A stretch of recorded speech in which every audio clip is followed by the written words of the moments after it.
చాలా ప్రఖ్యాతమైనటువంటి శక్తిపీఠం ఉజ్జయినిలో కొలువై ఉన్నటువంటి మహాకాళి శక్తిపీఠం. మరి ఆ శక్తిపీఠం యొక్క విశిష్టతను తెలియచేయండి.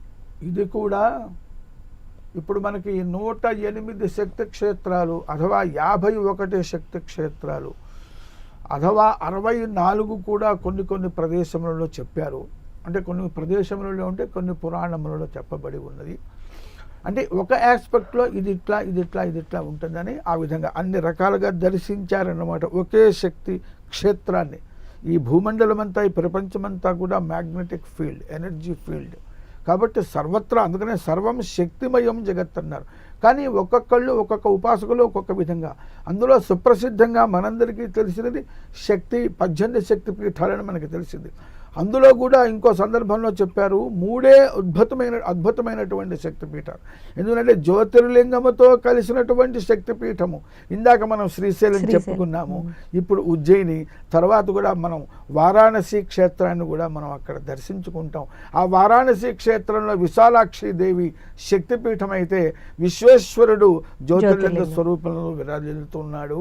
అలాగనే శ్రీశైలంలో మల్లికార్జున రూపంలో శంకరుడు విరాజిల్లుతూ ఉంటే భ్రమరాంబ దేవి స్వరూపంలో అమ్మవారి శక్తిపీఠ రూపంలో విరాజిల్లుతూ ఉన్నది.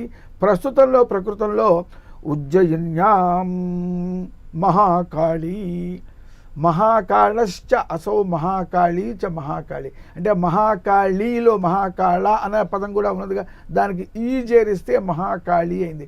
మహాకాళ ప్లస్ ఈ మహాకాళి. మహాకాళ అంటే రుద్రుడు.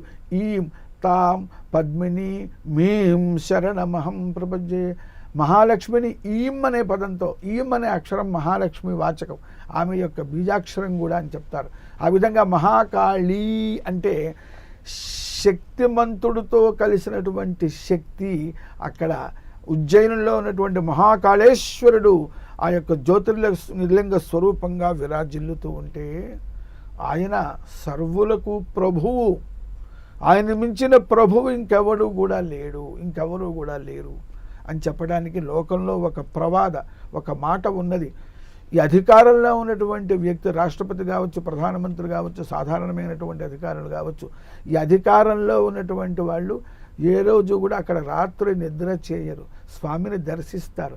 అక్కడ నిద్ర చేస్తే వారి అధికారం మర్నాడికి త్వరలోనే పోతుంది అంటారు.